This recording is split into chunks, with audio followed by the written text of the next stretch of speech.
What's up, people? How are you doing? I hope everything is fine. Welcome to the game of the day of round number 5 of Tata Steel Super Tournament. My name is Pepe Cuenca. I'm a Spanish Grandmaster, and Jan Gustafsson told me that he got a call, that he got a bit sick, but there are rumors that actually say that he got into a fight against Radio Jan, and Radio Jan kicked his ass. Now, jokes apart, that's why I'm gonna do this game of the day again. And I'm going to show you one interesting game, one positional game that actually happened between Mamedyarov, the current world number 2, and Fabiano Caruana, the current world number 3. So one of the best games that actually one can see in top chess tournaments.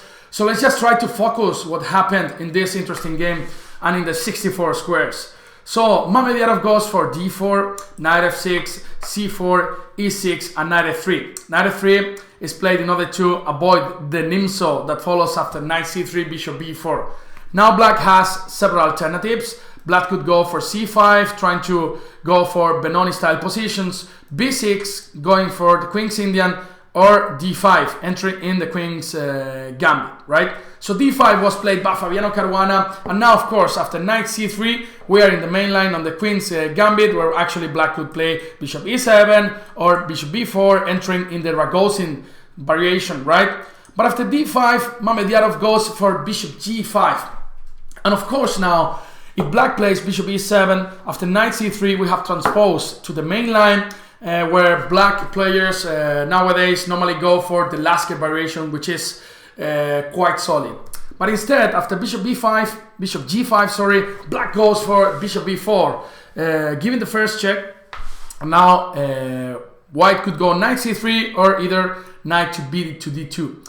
Knight b2 d2. Knight c3, of course, we are now in the Ragozin. We have transposed to the Ragozin, where black could play, for example, h6, the main line, or could go for d takes c4, entering in the Vienna that actually Jan explains a lot in our video series in Chess 24 in English.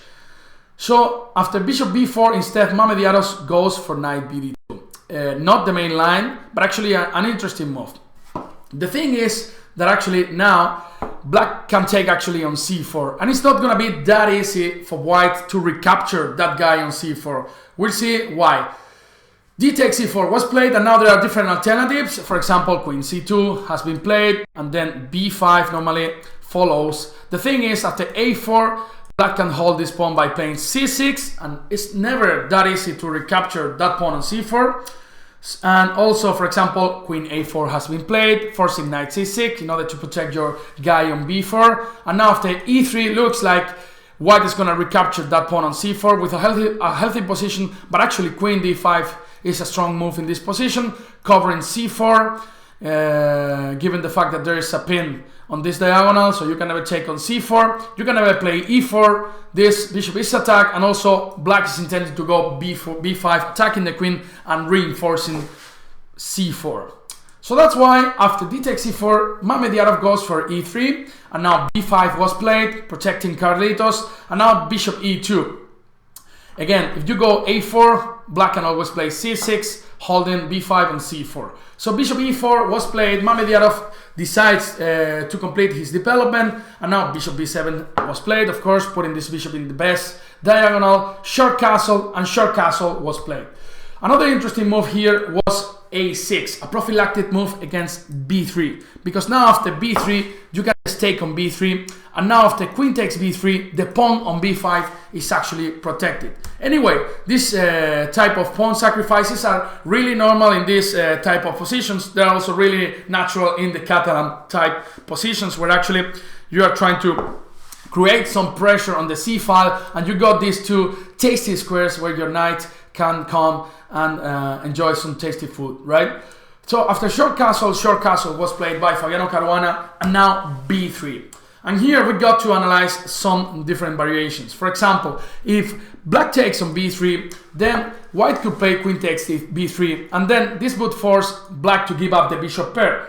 Why? Of course, because if you just retire your bishop to e7, then b5 is gonna fall. So basically, black is forced to take on d2, knight takes d2, and now b5 is actually attacked, so you have to defend it by a6, and now the compensation is just tremendous in this kind of position for white. For example, knight bd7, a4, and if black has to play passively with c6, after bishop f3, there is an enormous pressure in this type of position. You can play queen b2, where you can actually go knight c4 in different positions, or knight b3, look into c5 or a5, and then you also got the bishop pair, so it's clear that there is enough compensation for the sacrifice pawn. After b3 though, Fabiano Caruana goes for c3, and then this is an important moment where actually white had to play a3. A really good move by Mamedyarov, forcing this bishop to go back to d6 or to e7. We say that this bishop has to go back because if you take on d2, then actually after a takes b4 and let's say a6, since b5 is attacked, then you can just recapture on d2 with your queen, and then the normal reaction in these types of position for black in order to free his position is c5, and c5 is more difficult now than to ask for the Wi-Fi key in the mall, right? Than to ask for a whiskey bottle in a hospital, right? So this position is clearly better for white. And now bishop e7 was played, and knight b1, only move in order to win this pawn back on c3. Now it's actually quite hard for black to defend that pawn. If you play b4, you can just take on f6, forcing black to take with the g pawn, and now takes, and queen c2, and actually Carlitos is gonna fall, and white is a little bit better. It's also quite difficult to try to defend it with that knight on e4, because after bishop e7, queen e7, you can just play queen c2. Then moves like knight takes e3 are gonna come in the next move, right? So after knight to b1, Fabiano Caruana plays an active move, c5, a good move in fact. So c5, now we got to take on c3. If we try to be a smart ass and then take on b5 in order to take on c3 later, then black could play, there are many alternatives, but c2 is actually good enough. After queen takes c2, bishop takes f3, ruins our pawn structure on the king side, and after g takes f3, c takes d4, and black is better. You have to just see this pawn structure in this position, and black is just better. So after c5, Mamedyarov took on c3, and now b5 is attacked, so black just played a6. If you go b4, this actually favors white, since now a4 is actually a great square for the knight. You could follow by rook ac1, and then you are trying to jump to c5 all the time, and this majority is actually completely blocked on the queen side. So that's why after knight c3, a6 was played, keeping the tension, and d takes c5 was played, and now bishop takes c5 was played. If black tries to endgame, could be actually a little bit unpleasant for black, right? Since after bishop takes c5, b4, bishop e7, knight e5, it's not that easy to develop pieces, since knight c6 could be met by knight d7, and it's never easy. After takes, there is a rook on the 7th rank that could be quite good for white. So d takes c5, bishop takes c5, and now Mamedyarov goes for queen c2, keeping the queens on the board and preparing his rooks to come to the center, to d1 or to c1. Black completes his development, knight bd7, and actually we could say that black has a nice position, right? He's got this nice bishop on b7, all his minor pieces has been developed, and now he's preparing to connect the rooks and bring the rooks to the center, so there are no weaknesses in his position. So why is black gonna be worse in this position, right? So position is more or less equal. Rook fd1, creating this pin on d7, and rook c8. Black does the same, trying to put an eye on this queen on c2. And now actually Mamedyarov plays bishop f6, giving up the bishop pair but ruining black's pawn structure on the king side. So you never know in these types of position what's better, yes? Or if it's better to have a better pawn structure, or if it's better to have the bishop pair. And maybe in these types of positions, black could go king h8, rook g8, and at some point try to create some counterplay against the white king. But also this king could be weak, of course. Now h7 at some point could be attacked, and then could be fatal for black. So who knows, you know? So b4 was played, bishop e7 and rook a c1, preparing this queen to be removed to b2, b3 or b1, a2.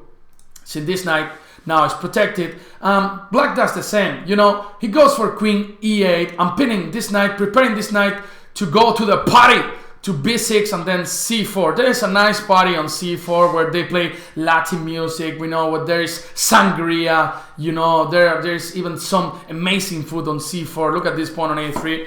So that's why black plays queen e2, queen e8, sorry, in order to go knight b6 and then activate this knight via c4. So queen b1 was played and knight b6. And now Mamedyarov plays a really interesting maneuver. So we have been saying that this bishop is actually the best piece for black by far, right? So Mamedyarov goes for knight to d4, a really interesting move that actually prepares bishop f3 in order to exchange this bishop that is not so good for this bishop that is actually a monster, that is actually Lionel Messi of chess, right? If we manage to exchange that bishop on b7, that would mean that actually black is not enjoying anymore the bishop pair, and then we got our better structure. So white could hope for a little advantage, right?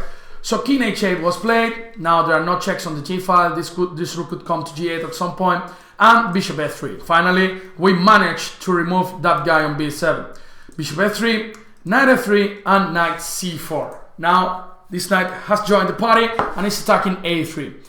And now Mamedyarov play another active move, knight to e4, actually making this pawn actually poisoned. Since now if you take on a3, there is queen a1 with a double attack on the knight on a3 and on the pawn on f6. Basically, if you go back knight f6 and boom, this king is completely ruined and alone and sad, you know.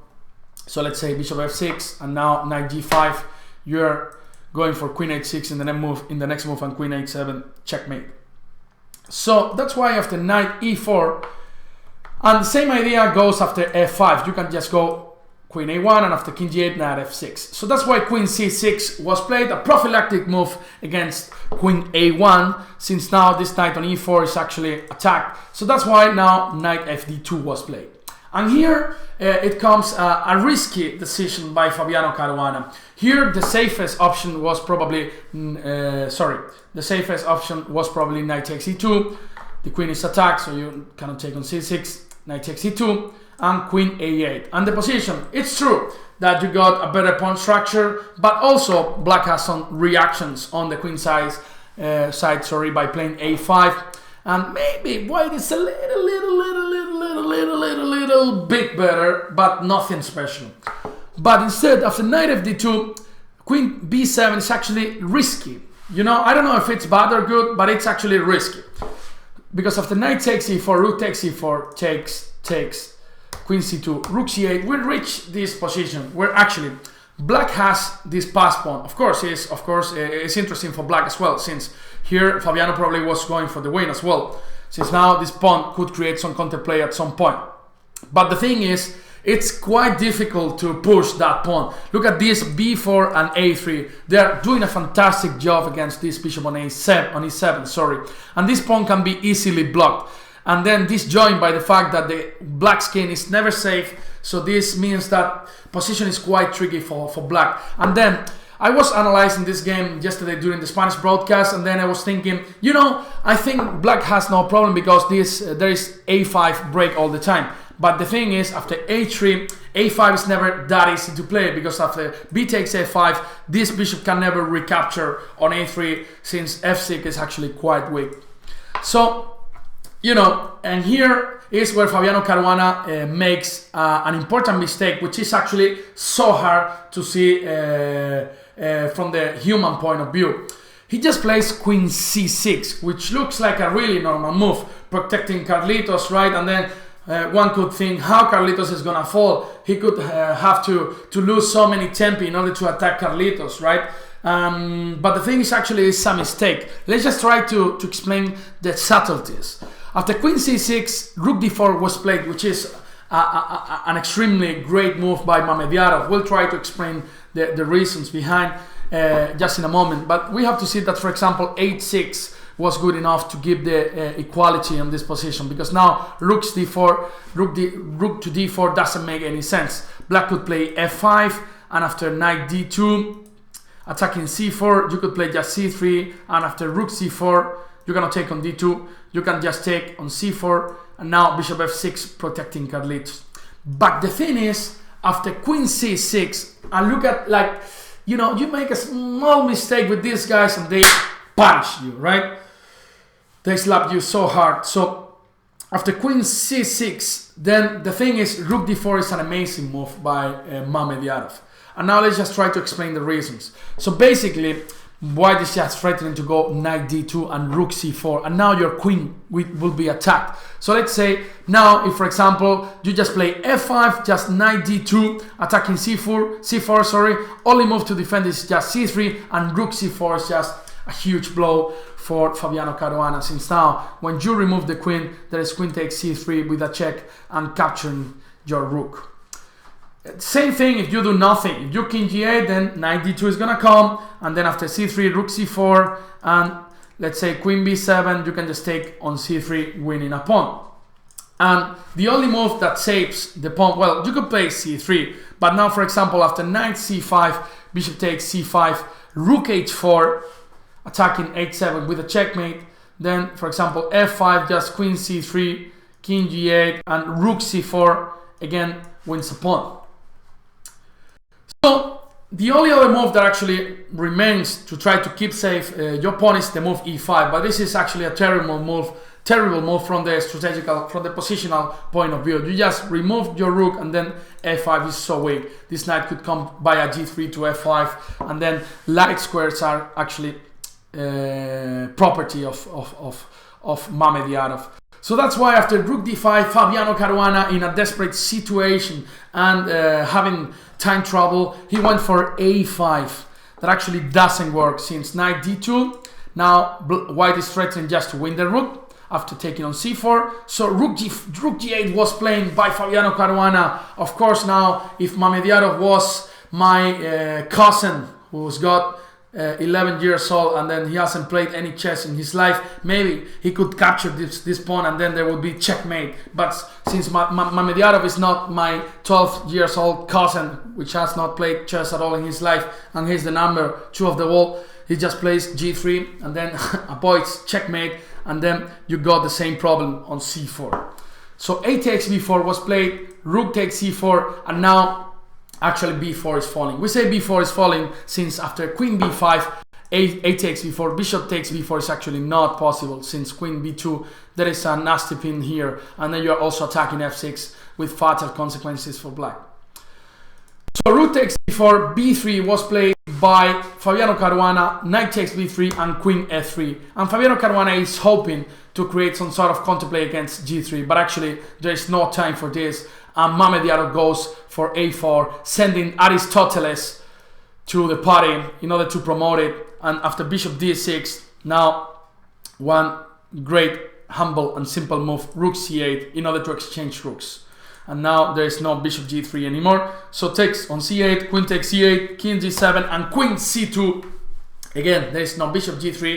You can always cover your king's ass later with queen g2, actually winning the game. And after bishop b4, Fabiano Caruana was hoping for some sort of counterplay, putting his bishop on e1. Then queen c4 is actually a very, very clean move, attacking this bishop and also threatening to exchange queens and winning the game. The only move that could continue the game is queen b7. That is what Fabiano did, removing this queen from f3, so queen g4 doesn't make sense anymore. But now Aristoteles is coming to the action by playing a5, bishop d6, a6, queen b6, knight d4, centralizing our knight, queen a5, king g2, no more checks, queen a3, queen c6, and Mamedyarov resigned. Why he resigns? White plan is actually quite simple. You can just play queen b7, knight b5, or knight b5 and a7, queen b7, knight b5, a7, and actually black has to resign, saying he will have to give up another piece. So this was the game. You see that you see how in top chess tournaments, when top players are playing, just a small inaccuracy and then your opponent boom, slaps you in your face, and then another small inaccuracy and boom, slaps you again. So this has been played again of the day of round number 5 of Tata Steel tournament. Remember, there's a rest day today, but we'll come back with the action tomorrow. Remember, you can follow all the action Chess24 broadcast in Spanish, English. Yes, just see you in the next video. Be good, and if you drink, don't drive. Bye bye.